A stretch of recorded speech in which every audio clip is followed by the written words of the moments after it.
What is going on, you guys? Dear Star 3000 back here with another video. In today's video, I'm going to be doing a race review on the Gieco 500 from Talladega Super Speedway. So we're going to talk about the winner first because it's the elephant in the room and I'm not talking about me. So the elephant in the room is that Kyle Busch won the race. Now, how he did that is it's going to be very controversial. And normally when things are controversial and it involves Kyle Busch, it's normally like Kyle Busch's fault, right? But Kyle didn't do anything wrong here. If anything, he did the right thing. And so I'm going to set the scene for you guys. So you got Ryan Blaney on the bottom. Kyle Busch, no. Well, I honestly, not going to lie, I kind of forget. I'm going to try to figure it out and basically make up what I can, like, to try to figure out what I think happened. Because I honestly forget really what position they were in, but I kind of think Blaney was on the bottom, Kyle was like on the top, and Bubba might have been down on the bottom too. And what happened was Bubba pushed Blaney past Kyle Busch to the lead on the bottom, and then Kyle went down to the bottom, I think. I honestly forget, but what happened was it was Bubba here, Blaney pushing Bubba, and Kyle Busch like down on the bottom, like almost gonna pass him on the bottom. And what happened was Blaney just, well, I honestly don't even know if I'm saying the right thing. I'm just like pumped up right now. I'm sorry if I'm like, you know, stuttering and having to forget and like think back of what happened, but I kind of think Blaney was pushing Bubba, and Bubba, according to Blaney's interview, Bubba tried to block 3 lanes, and even Blaney said that's not possible. You know, it's not really ideal. You can't put your car 3 places at once. And trying to do that, basically wrecked himself. You know, Bubba wrecked himself basically, and then which made Bubba go flying down the track, almost hitting Kyle Busch. If Kyle Busch did not move over to the left, like moved onto the apron, Kyle Busch would have been collected and probably destroyed and went home with a wrecked race car. But Kyle saw that coming. Even in his post-race interview, Kyle Busch said, you know, he saw that coming. So once he saw that, you know, the 23, you know, crash, basically, when he saw him coming, he's like, all right, get out of my way. I'm going to win this race, is basically what Kyle Busch said. So I'm very pumped about that, man. Now, I did post a short on it, and I do apologize how, like, weird I sounded. I was just very nervous, and I wasn't really sure, like, if that happened to any other driver that I don't like say Daniel Suarez won the race, I would be like raging. But since it was my guy, Kyle Busch, I was like, wait a minute, before I start flipping out here, let's see what the commentators got to say. And if they say like Kyle Busch won the race, then that's when I'm going to go, yeah, let's go. But in that moment, I was trying to figure out, like, wait, just hold on a second. See, go with the flow here, see how things turn out. And when he won, I was like, yeah, let's go.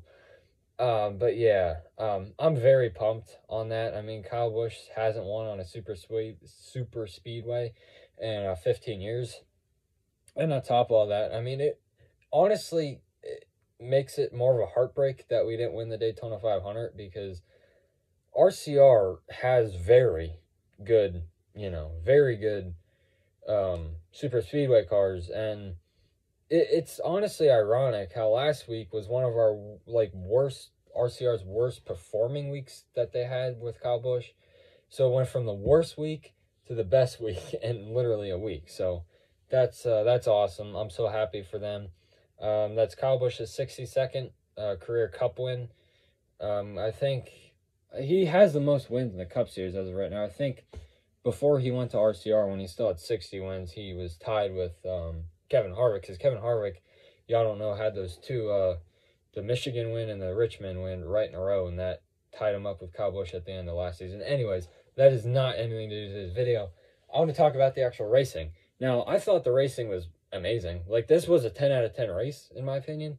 Bristol Dirt had better racing, but it's also Bristol. I mean, you put dirt on Bristol, it's still going to race amazingly.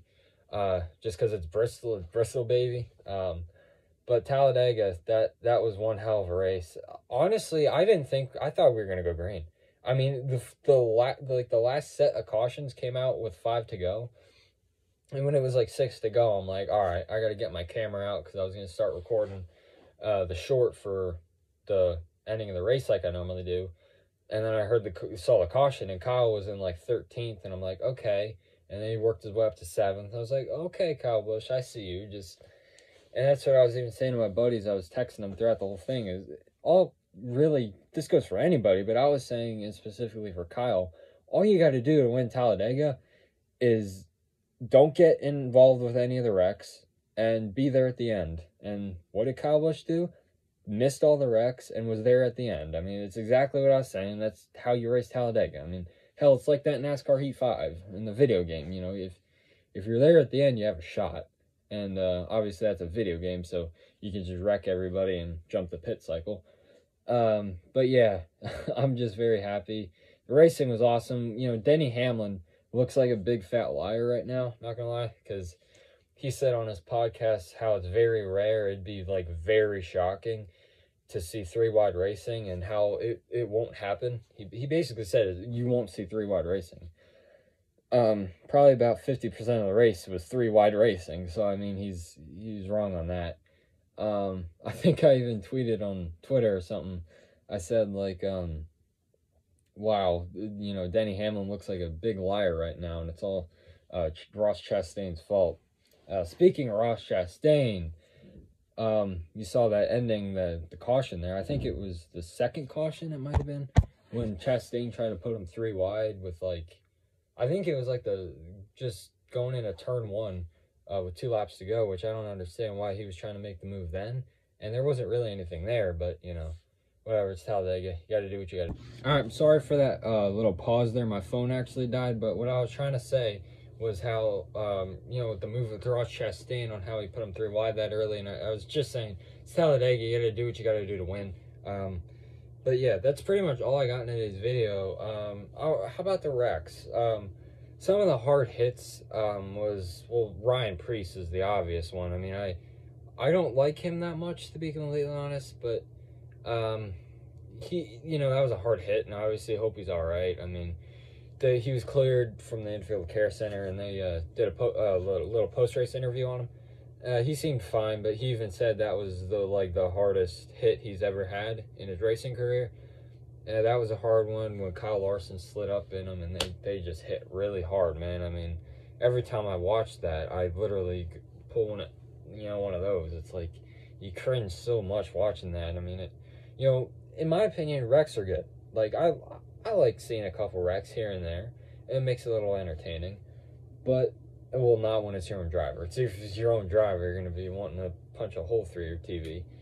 But, you know, I like wrecks here and there, but when they're that hard of hits, I don't like it. Like, mediocre hits, fine, but when it's, like, big carnage like that, no.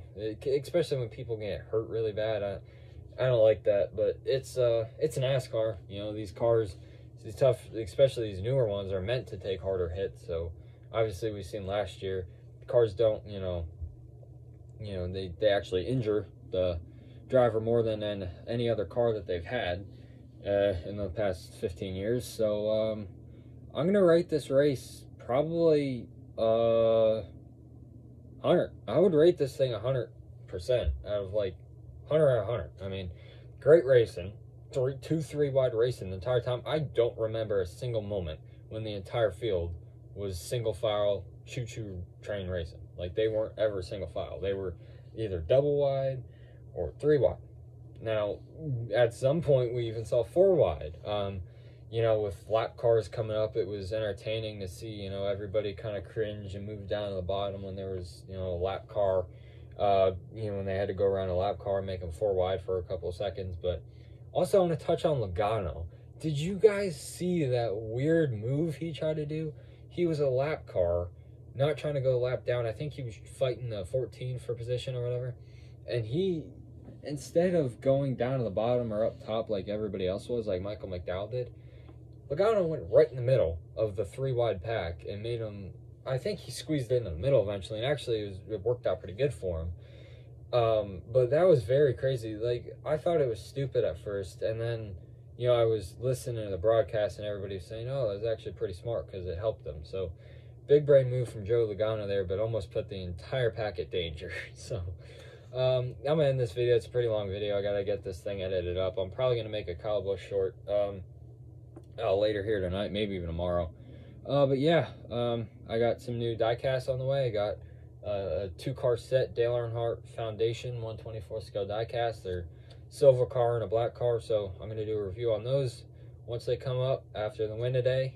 Really tempted to pull out the wallet and buy a Kyle Busch, you know, win diecast from today, so whatever. We'll see what happens, and I'll catch y'all next time on this Deer Slayer 3000 channel. Later, y'all.